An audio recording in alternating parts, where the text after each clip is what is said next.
ساری زندگی شفا رہی اور اچانک پتہ چلا ہے کہ ذرا تھوڑی شوگر ہو گئی. اتنی مایوسی جس نے ساری عمر شفائیں دی ہیں. راضی رہنا چاہیے. اس کے کرم کی طرف توجہ, اس کی عطا کی طرف توجہ, اس کے فضل کی طرف ذہن. اپنے کریم رب کے ساتھ انسان کا اس طرح کا معاملہ کہ وہ کرم ہی کرے گا, وہ رحم ہی کرے گا, وہ عطائیں ہی فرمائے گا. اور کریم جب غالب آتا ہے نا تو کرم ہی کرتا ہے. بھائیو یاد رکھیے گا اور سمجھیے گا, اپنی توجہ ہر وقت اپنے مالک کے کرم کی طرف رکھے, ہر وقت اللہ کی عطا کی طرف. یہ جو مایوس لوگ پھرتے ہیں نا اور مایوس باتیں کرتے ہیں, اور یہ جو کہتے ہیں کہ میں بڑا تھک گیا ہوں اور میں بڑا تنگ آ گیا ہوں اور اب مجھے لگتا ہے کہ یہ چیزیں میرے کنٹرول میں نہیں آئیں گی, اور حضرت میں نے بڑی کوشش کی, جو قدم آگے لے جاتا ہوں وہی میرا پیچھے ہوتا ہے. اور بعض کہتے ہیں جی میرے ساتھ ہی ایسا کیوں ہوتا ہے, آخر میں ہی ساری زندگی اس طرح کیوں ہوں, فلاں جگہ بھی ناکام ہوا, فلاں جگہ بھی. اور میرے بھائی, جس طرح کا انسان گمان کرتا ہے رب بھی اسی طرح کا معاملہ فرماتا ہے. تیری طبیعت ہی نہیں بن پا رہی کہ تو رحمت کی طرف متوجہ ہو, تیرا خیال ہی نہیں بن پا رہا کہ اس کے کرم اور عطا کی طرف تیرا دھیان جائے. تو نے اپنے اوپر مایوسیاں پوری طرح طاری کر لی ہے. بندہ مومن کبھی اپنے رب سے مایوس ہو سکتا؟ اس کی توجہ ہر وقت اس کے کرم کی طرف رہتی, اس کی توجہ ہر وقت اس کی عطا کی طرف رہتی. دیکھیں نا, بعض لوگوں پر یکدم کرم آیا, چھایا. صحابی رسول ہیں, ولیوں سے, غوثوں سے, کتبوں سے, ابدالوں سے, تمام تابعین سے, محدثین سے, مفسرین سے افضل ہیں. لیکن صحابی کتنی دیر کے ہیں؟ شاید 2 گھنٹے کے صحابی ہیں, 2 گھنٹے کے. ادھر آئے ہیں, ادھر کلمہ پڑھا ہے, ساتھ ہی جہاد کیا ہے, ساتھ ہی شہادت ملی ہے. صحابی 2 گھنٹوں کے ہیں, صحابی 2 گھنٹوں کے ہیں, لیکن تمام مفسرین, محدثین, اولیاء, صوفیاء کے امام ہیں. کیوں؟ اس لیے کہ کرم کرنے والا کرم کرتا ہے. اس نے جاتے جاتے ایسا کرم کیا ہے کہ 2 گھنٹے کے اندر اٹھا کے امت کا امام بنا دیا ہے. یہ تو رحمت کی برکھا ہے, یہ کسی وقت بھی برس جائے گی. یہ تو کرم ہے. دیکھیں نا, ان لفظوں کا ذرا حسن دیکھیں. نبی کریم علیہ السلام فرماتے ہیں بندہ ساری زندگی جہنمیوں والے کام کرتا ہے, دوزخیوں والے کام کرتا ہے, سزا والے کام کرتا ہے, لیکن جاتے جاتے نا کوئی ایسا جملہ بول دیتا ہے آخر میں کہ اس کی ایک بات کی وجہ سے نا اللہ اس کے لیے جنت کا فیصلہ فرما دیتا ہے. ایک بہت بڑا ظالم گزرا ہے تاریخ اسلام میں, بڑا ظالم تھا, اس کا ظلم بہت زیادہ تھا. لیکن حضرت انس بن مالک فرمایا کرتے تھے, یہ اس کی ایک بات بڑی مجھے عجیب لگتی ہے. اس نے آخر میں ایک جملہ کہا تھا, ظالم بڑا تھا, اس نے آخر میں ایک جملہ کہا تھا. اس نے کہا تھا مالک میں نے ظلم کیے پر میں شرمندہ بڑا ہوں, پر یہ لوگ مجھ سے کہتے ہیں کہ میرے گناہ تیری رحمت سے زیادہ ہیں. مجھے بتا میرے گناہ تیرے کرم سے زیادہ تو نہیں؟ حضرت انس بن مالک فرماتے ہیں اس کی بات سن کر میرے دل کو چوٹ لگی. مجھے یوں لگا اس نے منا لینا ہے رب کے کرم کو. او میرے بھائی, اللہ کی عطا سے زیادہ تو نہیں, اس کے فضل سے زیادہ تو نہیں.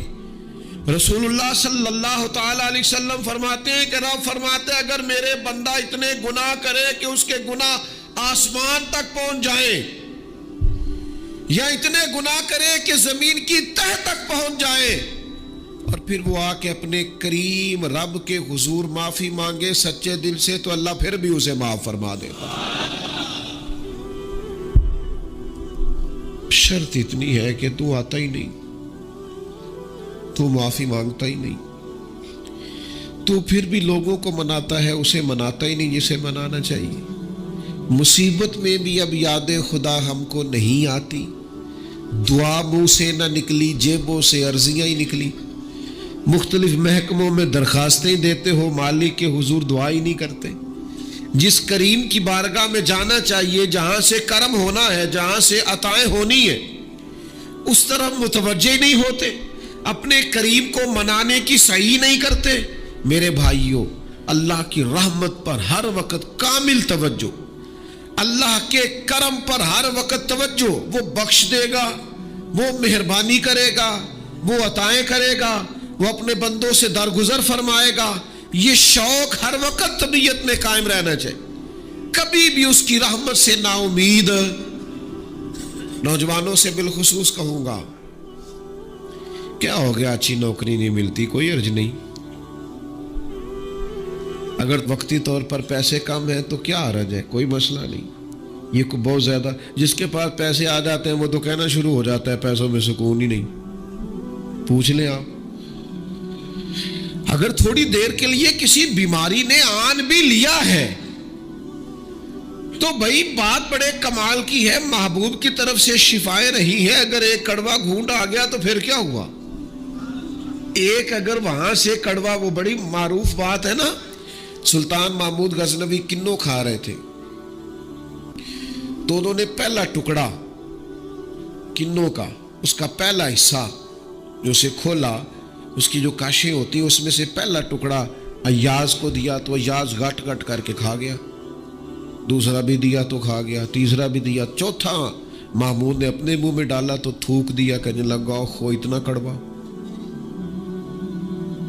کسیلا، بد ذائقہ، اس نے اگل ڈالا اس کو، تو بعد میں کہنے لگا یار تو سارے کڑوے کھا گیا ہے، تو یاز کہنے لگا بادشاہ تیرے ہاتھوں ساری زندگی میٹھے ملے، اب یہ 2-3 کڑوے مل جاتے اور میں اس طرح سے ان کو اگل ڈالتا تو یہ کوئی آئینے وفاداری۔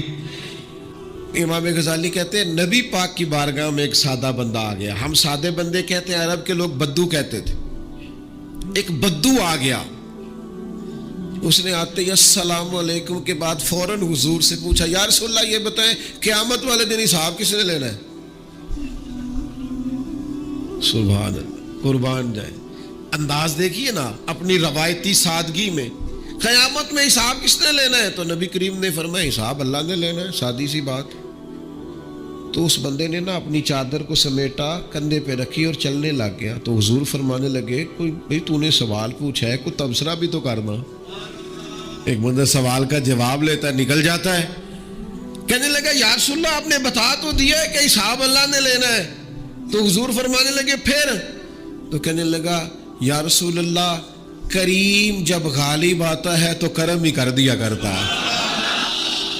اس کا ترجمہ اپنی زبان میں کروں، اپنی بولی میں کروں، وہ حضور کی بارگاہ میں عرض کرنے لگا یا رسول اللہ جے اللہ نے حساب لینا ہے پھر خیر ہے، کہنے لگا یا رسول اللہ کریم جب غالب آتا ہے تو کرم ہی کرتا ہے، قربان جاؤں حضور کی اس مقدس زبان پر، وہ دہن جس کی ہر بات وحی خدا، کریم بولے اور بول کے فرمانے لگے بندہ سادہ تھا بات کتنی بڑی کر گیا ہے، خدا کی رحمت کی طرف متوجہ کر گیا لوگوں کو، کیا بڑی بات بیان کر گیا، کریم جب غالب آتا ہے تو۔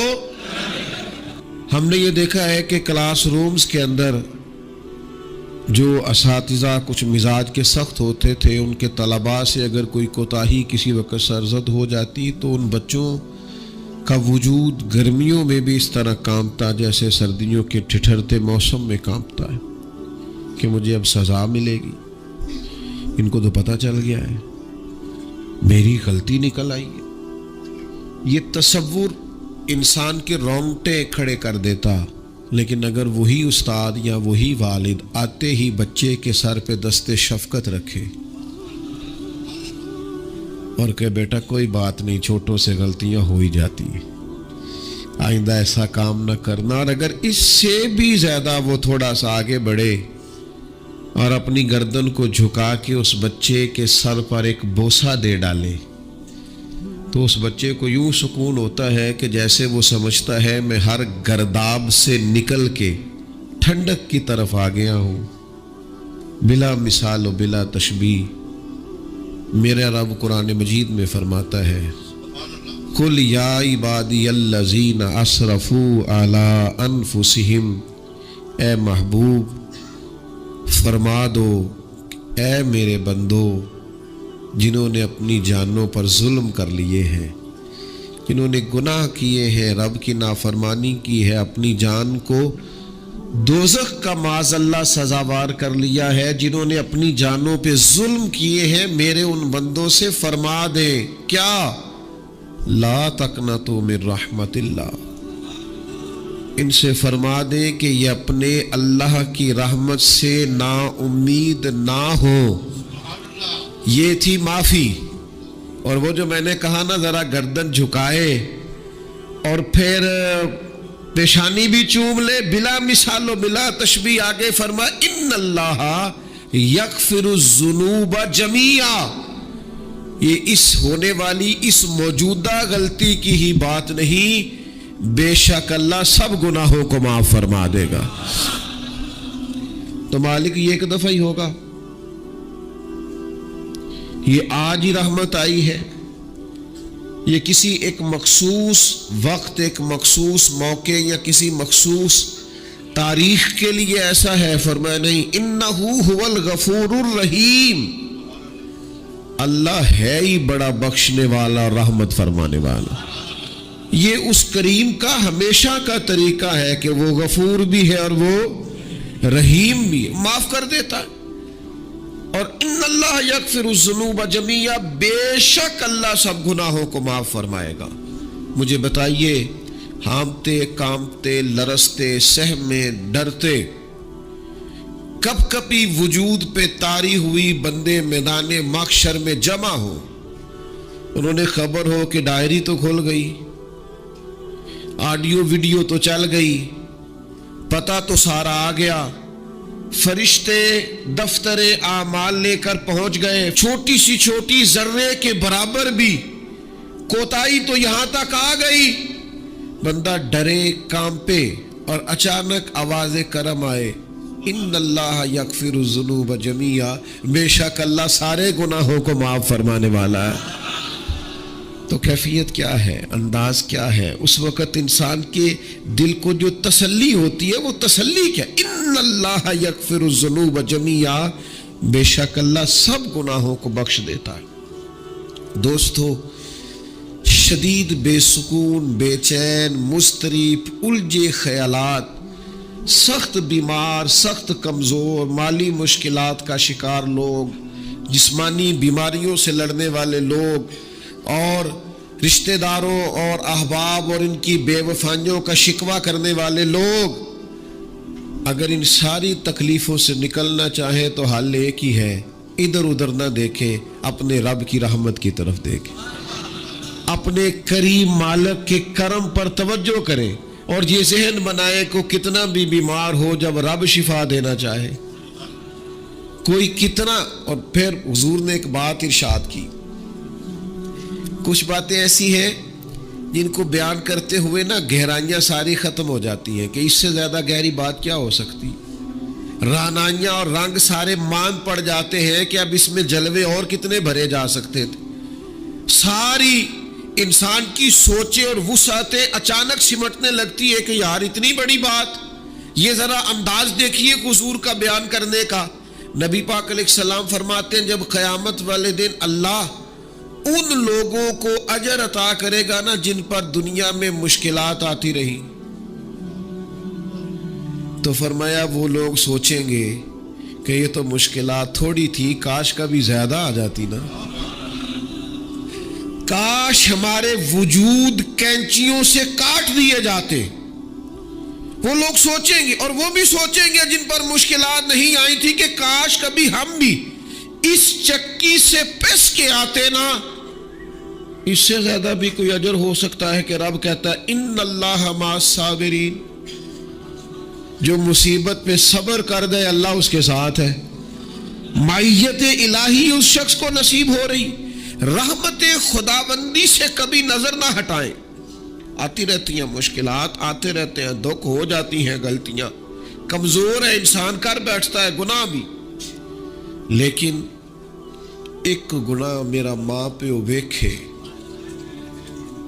ایک گناہ میرا ماں پیو ویکھے تے دیوے دیس نکالا، تے لکھ گنا میرا مولا ویکھے تے پردے پاون والا، ڈھال دیتا ہے رحمت کا پردہ، کرم ہو جاتا ہے۔ رحمت الہی سے کبھی توجہ نہ ہٹے، اپنے دل کو ٹھنڈا رکھنے کے لیے، طبیعت کو سکون میں رکھنے کے لیے رحمت۔ حضور علیہ السلام فرماتے ہیں بندے سے غلطی ہو جاتی ہے، پھر وہ اللہ کی بارگاہ میں توبہ کرتا ہے تو رب فرشتوں سے فرماتا ہے میرے بندے کو پتہ ہے کہ میرے علاوہ معاف کرنے والا کوئی نہیں، تو دیکھو نا وہ آ گیا ہے۔ تو فرشتے اپنے مالک کی بات کی طرف متوجہ ہوتے ہیں تو رب فرماتا ہے گواہ ہو جاؤ میں نے اسے معاف کر دیا ہے۔ حضور فرماتے ہیں اس بندے سے پھر غلطی ہو جاتی ہے، وہ پھر عرض کرتا ہے مالک بھول گیا تھا، غلطی ہو گئی، خطا ہو گئی، گناہ ہو گیا، تو اللہ فرماتا دیکھا نا میرے بندے کو پتا ہے میرے سوا معاف کرنے والا کوئی نہیں، تو جاؤ گواہ ہو جاؤ میں نے معاف کر دیا ہے۔ حضور فرماتے تیسری بار پھر غلطی ہو جاتی ہے، یہ پھر آ جاتا ہے، تسی تے میں دسو خان جڑا ترے واری آوے او دا علاج کی ہے؟ اسی کہنے ہیں تو باز آنا، کہنے ہیں کہ نہیں تو نے ٹھیک ہونا، تو نہیں ٹھیک ہو سکتا، تو نے نہیں باز آنا، تیرا علاج ہے، اب جا اب دوڑ جا، تیرا کوئی حل نہیں۔ حضور فرماتے 6 بار آ گیا، تیسری بار آ کے کہتا اللہ معاف کر دے، تو اللہ کہتا پتہ نا میرے بندے کو میرے علاوہ معاف کرنے والا کوئی نہیں، گواہ ہو جاؤ میں نے اسے معاف کر دیا۔ گویا وہ جب جب آتا رہتا ہے رب تب تب اسے معاف فرماتا رہتا ہے۔ رحمت دا دریا الہی، یہ درویشوں نے جو باتیں کی ہیں بڑی سوچ سمجھ کے کی۔ رحمت دا دریا الہی ہر دم، رحمت دا دریا الہی ہر دم وگدا ہے۔ میں نے اگلا شعر نہیں پڑھنا، اتنا ہی میں ایک مصرے پہ بات کرنی ہے صرف۔ رحمت دا دریا الہی، اگلا مصرع نہیں کہنا، اس کا معنی کیا ہے سمجھو۔ درویش کہتے ہیں ایسا نہیں ہوتا کہ کبھی کبھی رحمت ملتی ہے، ہر دم وگدا ہے تیرا۔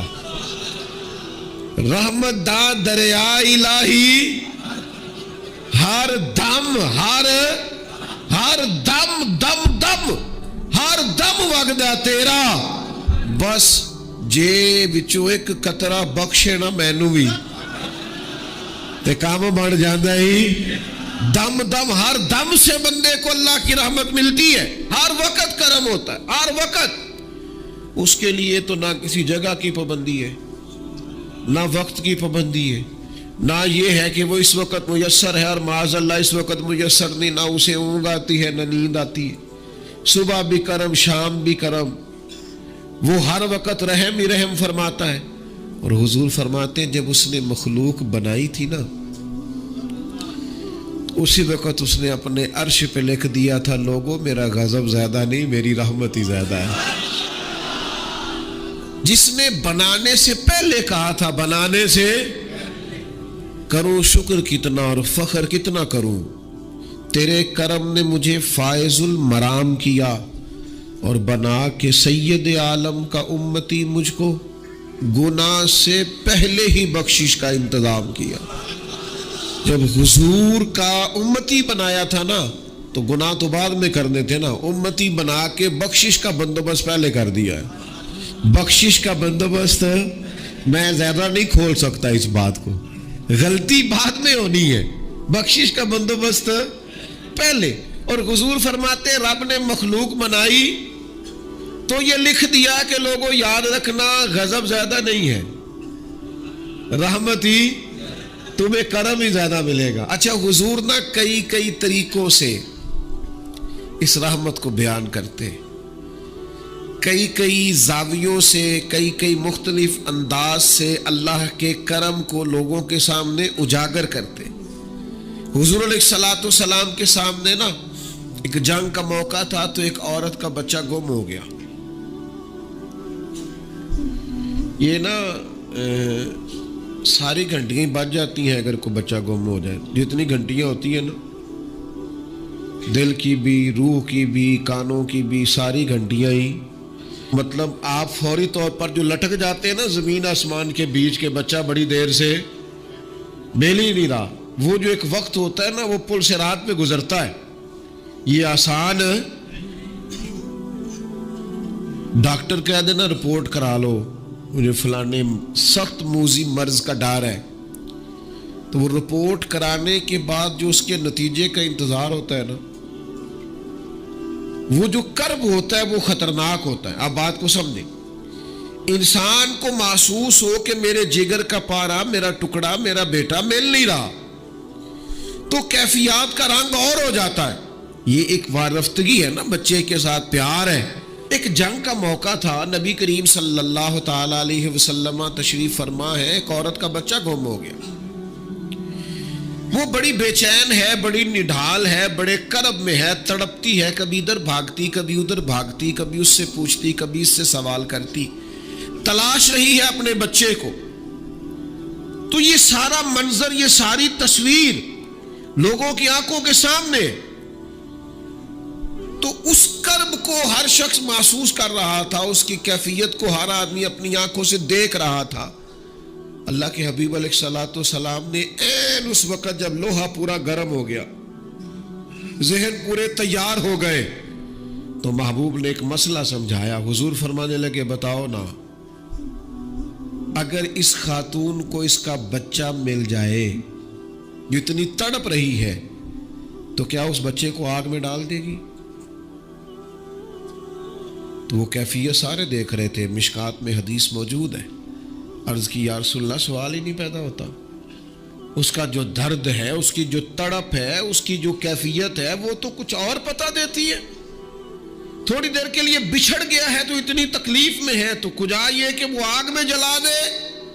جب ذہن یہاں تک تیار ہو گئے، لوگوں کا ذہن یہاں تک تیار ہو گیا، تو اب میرے کریم محبوب کی آنکھوں میں آنسو آئے۔ اب حضور نے رحمت الہی کا جھونکا لوگوں کو دیا۔ کریم فرمانے لگے جتنا یہ اپنے بچے سے پیار کرتی ہے نا، رب کریم اس سے بڑھ کر اپنے بندے سے محبت فرماتا ہے۔ بس یہاں بات محبوب نے بند کر دی، یعنی فرمایا کھولتے رہنا۔ معنی کیا ہے کہ اگر یہ نہیں نہ دوزخ میں پھینکنا چاہتی اپنے بچے کو، تو رب بھی اپنے بندوں کو سزا نہیں دینا چاہتا، وہ بھی انہیں دوزخ میں جلانا نہیں چاہتا، وہ بھی انہیں سزائیں دینا نہیں چاہتا۔ کمزور پڑنا چھوڑ دے، طاقتور وقت گزارے۔ میں نے باتیں زیادہ نہیں کرنی، بس ختم کرنے لگا ہوں۔ رسول پاک صلی اللہ تعالی علیہ وسلم کے صحابہ کو حضور کے وعدوں پر اتنا یقین تھا، ایک دفعہ مولا علی شیر خدا لیل ہو گئے، مسند امام احمد بن حنبل میں موجود، سخت لیل ہو، یہاں تو لوگوں کو بخار پورا چڑھتا نہیں اور وسیلتیں شروع ہو جاتی، پتہ نہیں میرا کی بننا ہے۔ او بھائی چھوڑ دے، کیا ہو جائے گا، میرے آپ کے چلے جانے سے کیا فرق پڑتا ہے دنیا سے، بڑے بڑے چلے گئے کوئی فرق نہیں پڑا۔ اتنی زیادہ ایموشنل باتیں کرنا اور کمزور ہونا اور دوسروں کو بھی کرنا، اس کا معنی ہی کوئی نہیں۔ پہلے قبرستان کبھی جاتے تھے نا، تو قبروں پہ لکھا ہوتا تھا پچھلی سائڈ پہ آخری آرام کا۔ اب کچھ عرصہ پہلے میں قبرستان گیا تو پیچھے ایک بڑا اور جملہ لکھا، قبر کی تختی پہ پیچھے لکھا تھا، میں بڑا اہم تھا، یہ میرا وہم تھا۔ یہ وہم ہے صرف، میرے بغیر کام نہیں چلتا، سب کے بغیر چلتا ہے، کچھ بھی نہیں ہو، سب چلتا۔ حضرت مولا علی شیر خدا کرم اللہ تعالی وجہہ الکریم علیل ہو گئے، اور علالت اتنی زیادہ ہوئی کہ ظاہری طور پر کھڑے ہوتے نا تو جسم مبارک کامتا بظاہر دکھائی دیتا۔ ایک صحابی کی مارداری کو گئے، جا کے عرض کی حضور آپ تو بڑے علیل ہو گئے، اللہ تعالیٰ تو پریشان ہو گئے تھے، صحت کی دعائیں کرنے لگے، عمر کی دعائیں کرنے لگے، تو مولا علی مسکرا پڑے، شدید بیمار ہے، مسکرائے، فرمانے لگے فکر نہ کر، مجھے کچھ بھی نہیں ہوگا، کچھ بھی نہیں ہوگا۔ میں کہا جناب صحت اتنی علیل ہے، فرمایا تمہیں کہا ہے نا کچھ بھی نہیں ہوگا، اس بیماری سے کچھ نہیں ہوگا۔ کہا کیوں؟ فرمانے لگے نبی پاک علیہ السلام نے فرمایا کہ علی تمہاری داڑھی خون سے رنگین ہوگی، پھر تم دنیا سے جاؤ گے۔ فرمایا مجھے سمجھ آ گئی ہے کہ میں بیماری سے نہیں جاؤں گا، شہادت سے جاؤں گا، کیونکہ ساڈے نبی دی زبان ساڈے واسطے قرآن، حضور نے فرمایا لہذا یہ بیماری میرا کچھ بگاڑ سکتی کچھ بھی نہیں ہوگا. اور مولا علی ٹھیک ہو گئے چند دنوں سے. ہم ہر بات میں کمزور ہیں بھائی, آ جاتی ہے, کون نہیں بیمار. آج میں نے بھی 4 گولیاں کھائی ہے سویرے اٹھتے ہی, تھوڑی دیر کے بعد پھر کھاؤں گا. کوئی نہ کوئی بیماری, کوئی نہ کوئی چیز لوگوں کو لگی ہوئی ہے, کسی کو کوئی اور کسی کو. اب تو بچے پیدا ہوتے ہیں تو تھوڑی دیر کے بعد ڈاکٹر ٹیسٹ کر کے کہتا ہے فلانا فلانا مسئلہ. اب یہ لے کے بیٹھ جائیں گے, اس کو دماغ پہ سوار کریں گے. بیمار, پریشان اور بوڑھا اور غریب صرف وہ بندہ ہوتا ہے جو یہاں سے ہوتا ہے. تو یہاں سے بیمار, بوڑھا, غریب نہیں نہ ہوتا, وہ کبھی بھی ہوتا طاقتور رہے, جیے. جتنا وقت اللہ نے دیا ہے وہ مضبوط ہو کر گزارے, اپنے رب کی معرفت رکھیں. رسول پاک علیہ السلام داعیہ اللہ, نبی پاک نے اپنی امتیوں کو طاقتور کیا. میں جیسے میں نے کہا تھا میں بس بات سمیٹنے لگا ہوں, موت کا خوف بھی نہیں طاری کرنا. تو کوئی اور ہے جن کا خیال ہے کہ مریں گے تو معاملہ ختم ہو جائے. بندہ فاسق و فاجر نہ ہو, اللہ رسول کا نافرمان نہ ہو, ورنہ کی جو قبر ہے نا, قبر اگر اس کی فرما برداری کرے نا تو یہ جو قبر ہے نا, یہ قبر نہیں, یہ باغ ہے. ادھر دیکھو میں کیا کہہ رہا ہوں, باغ. بہت تگڑا بندہ ہو تو باغ میں گھر بنا تھا. قبر باغ ہے, اور معمولی باغ نہیں. حضور نے فرمایا جنت کے باغوں میں سے باغ. تو ذرا اللہ رسول کے پیچھے پیچھے تو چل, جنت کے باغوں میں سے. اور اتنا سونا باغ ہے کہ جس میں پہلی زیارت ہی مدینے والے رسول کی نصیب ہے. آج پھولے نہ سمائیں گے کفن میں آسی, آج کی رات ہے ان سے ملاقات کی رات. یہ تو بڑی خوش قسمتی والی رات ہے. یہ کوئی خوف کھانے والا وقت ہے.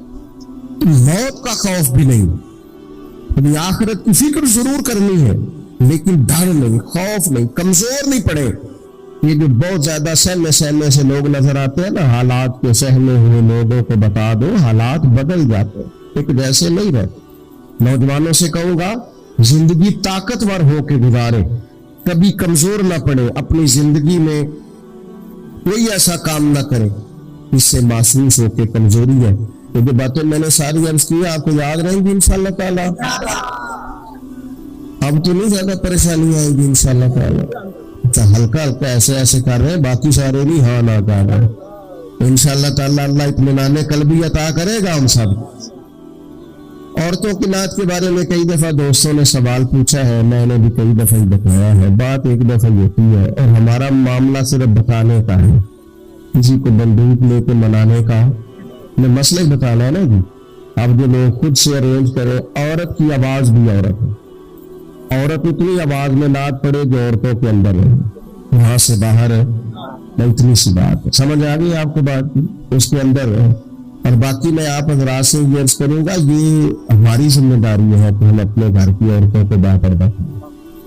یہ ہماری ذمہ داری ہے. اس طرح ان کے باقی سارے معاملات اور آپ پیار سے کہیں گے, سمجھائیں گے تو یہ عورتیں مسلمان عورتیں ہیں. یہ سیدہ عائشہ کی کنیزیں, یہ سیدہ فاطمہ کی کنیز انشاءاللہ بات مانے گی. یہ ہماری اپنی بہنیں بیٹی ہیں, انہوں نے کوئی انکار کرنا ہے. شرط یہ ہے کہ ہم کہیں تو صحیح. ہم باقی سارا کچھ منوا لیتے ہیں, کھانا میری مرضی کا پکنا چاہیے, اتنے بجے میرے کپڑے تیار ہونے چاہیے. تو آپ پردے پہ بھی منانا چاہیں تو منا, اماں بھی مان جائے گی, بہنیں بھی مان جائیں گی, گھر والے بھی مان جائیں گے. بیٹیاں تو پیار ہی بڑا کرتی ہے باپ سے. اس لیے یہ ہم نے ناراض نہیں ہونا, یہ ہماری کمزوری ہے. ہم یہ بات مناتے ہی نہیں, لہذا وہ بھانتی بھی نہیں. اس لیے اللہ تعالیٰ سمجھ عطا کرے اور اللہ تعالیٰ اس حاضری کو قبول فرمائے. رسول کائنات نے فرمایا, رب کریم فرماتا ہے جب میرا بندہ ہاتھ اٹھاتا ہے نا تو مجھے حیا آتی ہے کہ میں خالی کیسے لوٹا دوں اس کے.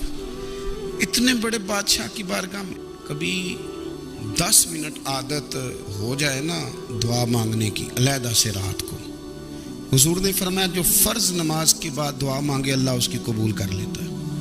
نبی پاک صلی اللہ تعالی علیہ وسلم نے فرمایا اللہ مسافر کی دعا قبول فرماتا ہے. حضور نے فرمایا اللہ مظلوم کی دعا قبول فرماتا ہے. حضور نے فرمایا بیمار سے دعا کراؤ اللہ اس کی دعا قبول فرماتا ہے. حضور فرمانے لگے ماں باپ جب بھی اولاد کے لیے دعا فرمائیں اللہ ان کی دعا کو قبول کرتا ہے. آپ اپنا تعلق بنائیں دعا کے ساتھ, عبادت کے ساتھ, مصلی کے ساتھ رشتہ بنائیں, استغفار پڑھیں.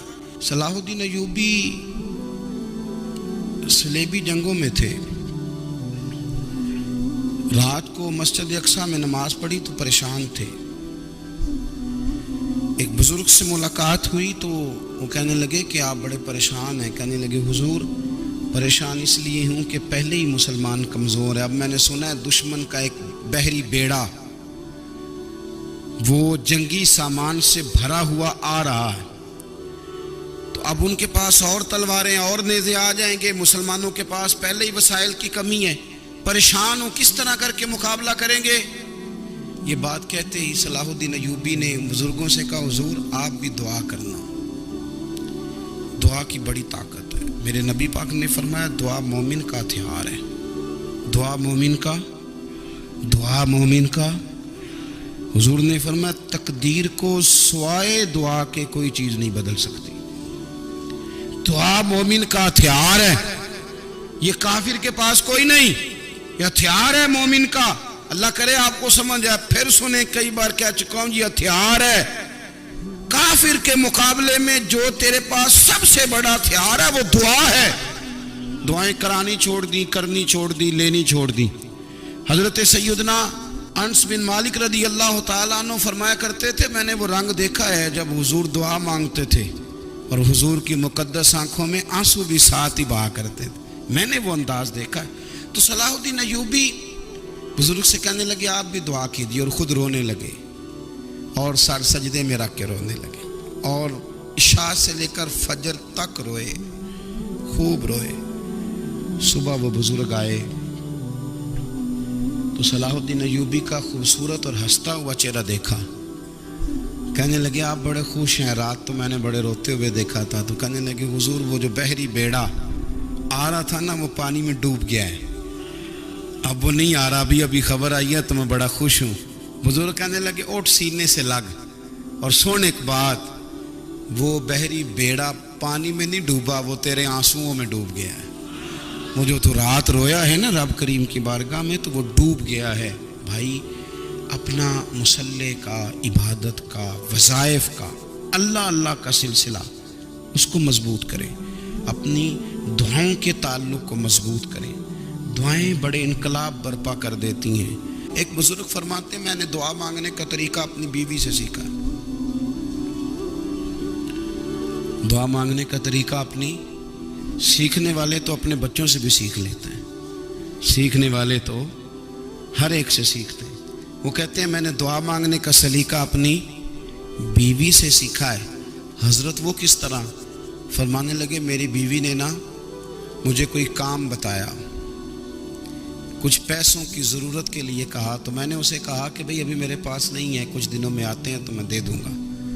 عورتوں کی عادت ہوتی ہے وہ بار بار یاد کراتی ہیں. 2-4 دنوں کے بعد پھر اس نے کہا حضرت وہ میں نے کہا تھا کچھ پیسے, میں نے اسے کہا کہ ابھی میرے پاس نہیں ہے, کچھ دنوں میں ملتے ہیں تو میں تمہیں دے دوں گا. اس نے کچھ دنوں کے بعد پھر کہا حضور وہ میں نے کچھ پیسے کہے تھے. فرماتے میں نے ڈانٹ دیا, میں نے کہا کہ کیا تو روز مجھے شرمندہ کرتی ہے, کہا نا میرے پاس نہیں ہے, ہوں گے تو دے دوں گا, تو روز یاد کراتی ہے. فرماتے اس نے پہلے تو میری ڈانٹ کو سہا, پھر میرے سخت جملوں نے اس کی آنکھوں میں آنسو پیدا کر دیے, پھر اس نے اپنے آنچل میں اپنے اس دکھ کو سمیٹا, اور پھر اس نے ایک جملہ کہا تو میں رو پڑا, اور مجھے اپنے رب سے مانگنے کا طریقہ آ گیا.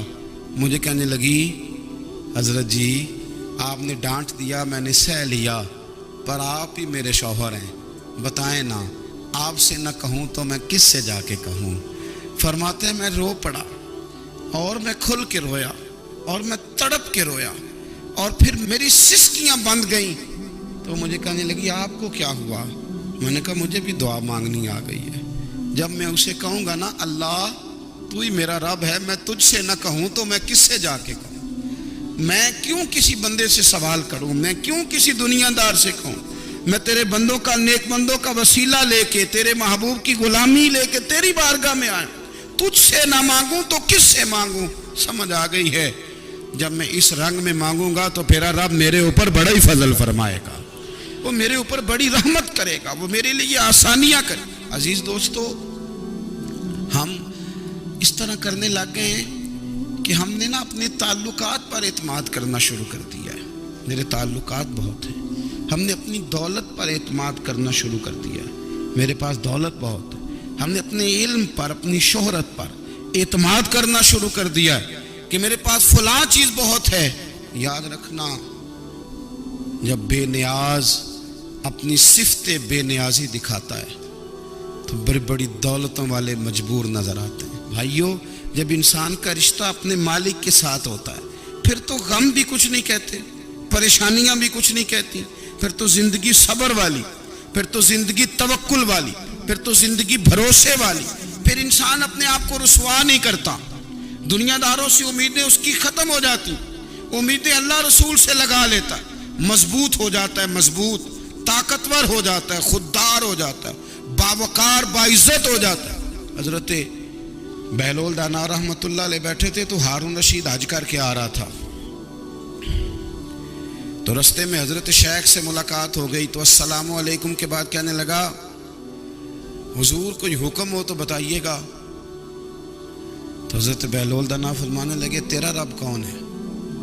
اس نے کہا اللہ. تو فرمایا میرا کون ہے؟ کہا اللہ. فرمانے لگے تو بڑا ہی بیوقوف ہے, کیا تو یہ سمجھتا ہے کہ رب ہارون رشید کو تو دے گا اور بہلول دانا کو بھول جائے گا؟ تیرا بھی وہی رب ہے, میرا بھی وہی رب ہے. اس نے اگر تجھے دے کے آزمایا ہے تو ہو سکتا ہے مجھے نہ دے کے آزما رہا ہو. جب اس کی حکمت کے تقاضے ہوں گے تو عطا کرے گا اور دے گا. تو جا اپنا کام کر.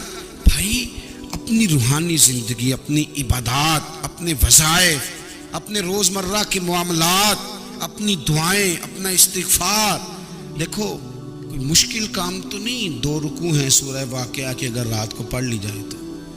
میں کس طرح یہ بات بیان کروں کہ تعویذ بانٹنا آسان ہے اور وظیفہ بتانا مشکل ہے. سارا دن تعویذ بانٹیں تو لوگ لینے کو تیار ہیں, اور اگر آپ وظیفہ بتائیں تو کہتے ہیں تو مشکل کام ہے. او خدا کے بندے, اگر آپ کا تعلق قرآن پاک کے ساتھ مضبوط ہو, قرآن پاک کے ساتھ اگر آپ کا رشتہ ہو, لوگ سفارشیں ڈھونڈتے ہیں نا دنیا میں, کوئی تعلق مل جائے تو میرا کام ہو جائے. دنیا میں اتنا مشکل معاملہ ہے, آخرت میں مجھے بتائیے گا کتنا مشکل معاملہ ہوگا. میرے نبی پاک صلی اللہ تعالی علیہ وسلم نے فرمایا, جو لوگ سورہ ملک پڑھا کرتے تھے نا, سورہ ملک, یہ سورت ملک قیامت میں ان کی سفارش کرے گی, اور اس طرح کرے گی کہ کہے گی اے اللہ یا اس بندے کو جنت میں داخل کر دے یا مجھے قرآن پاک سے علیحدہ کر دے. تو رب فرمائے گا جا اس کا دامن تھام کے اسے جنت تک پہنچایا. آپ بات کو سمجھیں, جب آپ کے تعلقات اپنے معاملات کے ساتھ مضبوط ہوں گے, یہ نبی کریم نے وعدہ کیا ہے کہ تو سورت واقعہ پڑھ, تیرے گھر میں فاقہ نہیں آئے گا. حضرت عبداللہ ابن مسعود رضی اللہ تعالیٰ عنہ بیمار تھے تو حضرت عثمان غنی رضی اللہ تعالیٰ عنہ تیمارداری کے لیے تشریف لے گئے اور جا کر کے کہا کہ آپ بڑے بیمار ہیں, آپ کی بیٹیاں زیادہ ہیں, میں چاہتا ہوں کہ خزانے میں سے کچھ مدد کروں.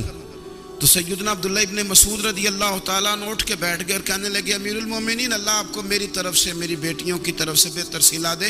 میری بیٹیوں کو کسی خزانے کی ضرورت نہیں, میں نے انہیں خزانہ دے دیا ہے. کہا جناب آپ نے کون سا خزانہ دیا ہے, میں آپ کے مالی معاملات کو جانتا ہوں. تو فرمانے لگے, امیر المومنین, میرے نبی کریم نے فرمایا ہے جو سورت واقعہ پڑھے اسے کبھی فاقہ نہیں آتا. میں نے بیٹیوں کو یاد کرا دی ہے, یہ خزانہ میں نے انہیں دے دیا ہے. وہ سارے والدین سنیں جو بیٹیوں کے لیے پریشان رہتے ہیں. حضرت عبداللہ ابن مسعود نصیحت کر رہے ہیں, فرمانے لگے میں نے سورت واقعہ یاد بھی کرا دی ہے, پڑھنے کی عادت بھی ڈال دی ہے. حضور نے فرمایا ہے جو سورت واقعہ پڑھے اسے فاقہ نہیں آتا. کہنے لگے چاند تو اپنی جگہ چھوڑ سکتا ہے, سورج گر سکتا ہے, تارے ٹوٹ سکتے ہیں, پر مدینے والے رسول کی بات غلط نہیں ہو سکتی. حضور نے فرمایا فاقہ نہیں آئے گا تو انشاءاللہ کبھی بھی نہیں آئے گا. ہمارے ہاں تسبیحات پڑھ لی جاتی ہیں اگر کبھی موقع ملے, لیکن وہ خاص انہماک, وہ خاص شوق, وہ خاص ذوق اللہ تبارک و تعالیٰ کی عبادت کا. ایک ہوتا ہے نماز پڑھنا, ایک ہوتا ہے اہتمام کے ساتھ نماز پڑھنا, یعنی ذرا وقت پہ اٹھنا, ذرا صحیح کر کے وضو کرنا, ذرا شوق سے مصلی بچھانا. ایک ہوتا ہے